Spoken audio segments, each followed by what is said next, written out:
आपके विद्यार्थियों का मेरे YouTube चैनल इसी क्लासेस में स्वागत है। जिन विद्यार्थियों ने अभी तक चैनल को सब्सक्राइब किया है उनसे अनुरोध है कि चैनल को सब्सक्राइब करें, जिससे आने वाली वीडियो की लिंक आपको प्राप्त होती है। प्रश्न है, यदि दो संख्याओं का योग 95 है, उनमें से एक संख्या दूसरी से 15 अधिक है, तो दोनों संख्याएं बताओ। दो संख्याओं का योग 95 है, तो हम यहाँ पर एक संख्या को पहले मान लेते हैं। एक संख्या दूसरी से 15 अधिक है। माना एक संख्या बराबर, एक संख्या तो हो गई, एक संख्या को हम चर मान लेते हैं। एक संख्या बराबर x, ठीक है। एक संख्या x होगी और दूसरी उससे 15 अधिक है। दूसरी संख्या क्या होगी? x से 15 ज्यादा। दूसरी संख्या ध्यान से देखना, दूसरी संख्या बराबर हो जाएगी इससे 15 ज्यादा, ठीक है ना। हमने एक x मानी है, दूसरी हम बता रखा है प्रश्न में कि उससे 15 अधिक है। दोनों संख्याएं मालूम हो गई। अब दोनों को अगर हम जोड़ देंगे तो उसका योग कितना आना चाहिए? 95 आना चाहिए, ये बता रखा है हम। तो प्रश्नानुसार दोनों का योग, जो x और x धन 15 दोनों का योग हो गया है, ये किसके बराबर आएगा? 95 के बराबर, क्योंकि हमको बता रखा है योग कितना दिया है, योग बराबर बता रखा है 95। तो हमने दोनों को जोड़ दिया, x धन 15 दोनों को जोड़ दिया 95। अब x और x को जोड़ेंगे तो कितना हो गया? 2x धन 15 बराबर 95 95। अब 2x का मान निकालेंगे। 2x बराबर 15 यहाँ जोड़ों में है, दूसरी तरफ जाएगा तो घटा में चले जाएगा।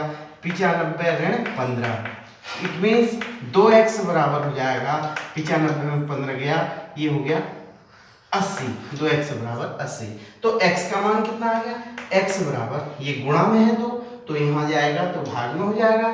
x बराबर 80/2 अर्थात 40। तो एक संख्या हो गई 40, दूसरी क्या हो जाएगी? 40 धन 15 अर्थात 55। तो एक संख्या बराबर, जो हमने मान रखी थी, एक संख्या हमने मानी है x बराबर हो गई 40, और दूसरी संख्या इससे 15 ज्यादा, दूसरी संख्या है इससे 15 ज्यादा अर्थात x धन 15। तो 40 धन 15 अर्थात 55। दूसरी संख्या होगी 55। एक संख्या 40 और दूसरी 55, दोनों को जोड़ देंगे तो 95 आएगा। प्रश्नावली का 5वां प्रश्न, दो संख्याओं का अनुपात 5:3 है। यदि अंतर 18 है तो संख्याएं बताएं।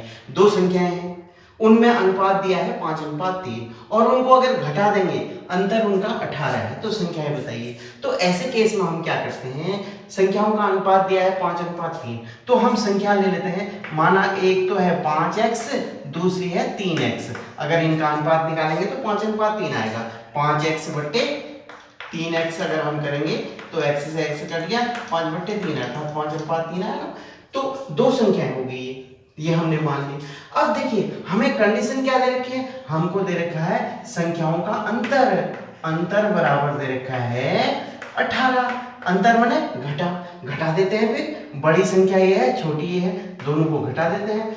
बड़ी में से छोटी को घटा देते हैं। 5x ऋण 3x बराबर 18, ठीक है। 5x ऋण 3x बराबर 18। तो 5x में से 3x घटा तो कितना बचा? 2x बराबर 18, ठीक है। 2x बराबर 18। तो x बराबर कितना आ गया? x बराबर आ गया 2 का भाग चले जाएगा, ये गुणा में है, 2 गुणा x बराबर 18। तो x बराबर हो जाएगा 18/2 अर्थात 9, ठीक है। अब हम निकाल, x का मान आया 9, तो संख्याएं क्या होंगी भैया?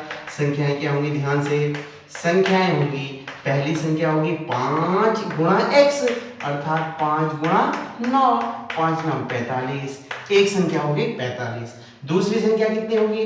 दूसरी संख्या होगी 3x अर्थात 3 गुणा 9, 3 9 27। तो संख्याएं होंगी 45 और 27।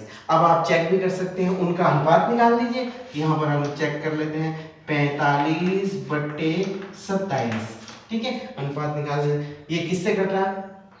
ये 3 से कट रहा है। 15 दिया 45 और 3 9 27, फिर 3 से कट रहा है, 3 पंचे 15, 3 तिया 9, देखो 5:3 हो गया ना। इसका मतलब हमारा आंसर सही है। एक संख्या 45 होगी और दूसरी 27। 45 में से 27 घटाएंगे तो कितना आएगा? 18 आएगा। छठा प्रश्न देखिए, 3 लगातार पूर्णांकों का योग 51 है। पूर्णांक बताइए, बहुत इंपॉर्टेंट प्रश्न है। 3 लगातार पूर्णांक, लगातार आने वाली संख्या है। 1 2 3, 2 3 4, 4 5 6, 100 101 102, एक साथ जो आती है, एक के बाद एक आती है, क्रम से आने वाली संख्या है।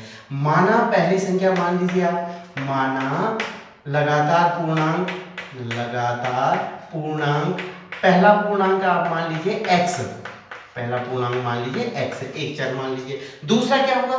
दूसरा उसके जस्ट एक जोड़ करके आएगा, x धन 1। इससे अगला कौन सा होगा? x धन 2, एक एक जोड़ के आता है ना। तो x धन 1, x धन 2, ये 3 लगातार पूर्णांक आ गए, लगातार आने वाली संख्या है। इन तीनों को जोड़ देते हैं, कितना आना चाहिए? 51 आना चाहिए। ये तो कह रखा है ना, 3 लगातार पूर्णांकों का योग 51 है। ये हमें कंडीशन दे रखी है, योग दे रखा है 51, इनका योग बराबर दे रखा है 51। अब हम योग करते हैं, देखो x, इसमें जोड़ा x धन 1, इसमें जोड़ा x धन 2, तीनों का जोड़ कर दिया ना। इस जोड़ को किसके बराबर कर देंगे? जो हमको दे रखा है, हमको दे रखा है ये जोड़ कितना? 51, ठीक है, कुछ प्रॉब्लम नहीं। अब इधर साइड जोड़ लेते हैं, 1x 2x 3x हो गया। ये 3 तो x वाले 3 है। अब बची क्या संख्या है? बची ये चर जुड़ गए, एक चर 2 चर 3 चर, 3x हो गए और 2 और 1 3, 3x धन 3 बराबर 51, 3x धन 3 बराबर 51। अब देखिए 3x का मान ले लीजिए, यहाँ से 3 को उधर भेज दीजिए, इस 3 को उधर भेजेंगे तो यहाँ जोड़ों में है, जोड़ो है तो घटा होगा। तो ये हो गया 3x बराबर, यहाँ से 11 8 हो गया, ये हो गया 48, 3x बराबर 48। तो 3x अर्थात 3 गुणा x, तो गुणा है तो भाग होगा, x बराबर 48/3 अर्थात 16 48। ठीक है, तो पहली संख्या, पहला पूर्णांक आ गया, पहला पूर्णांक यहाँ पर लिख लेते हैं, पहला पूर्णांक, पहला पूर्णांक प्राप्त हो गया x, अर्थात ये प्राप्त हुआ हमें 16। तो अगला कौन सा होगा? x धन 1, दूसरा पूर्णांक क्रम से आना है, दूसरा इसमें एक जोड़ के आएगा, अर्थात x धन 1 16 धन 1 बराबर 17, दूसरा हो गया 17। तीसरा पूर्णांक ध्यान से, तीसरा पूर्णांक हो गया, ये हो गया x धन 2 अर्थात 16 धन 2 18। तो 3 पूर्णांक प्राप्त हो गए, 16 17 और 18। ये इन तीनों को अगर हम जोड़ेंगे, 16 17 और 18 को जोड़ेंगे तो क्या आएगा? योग 51।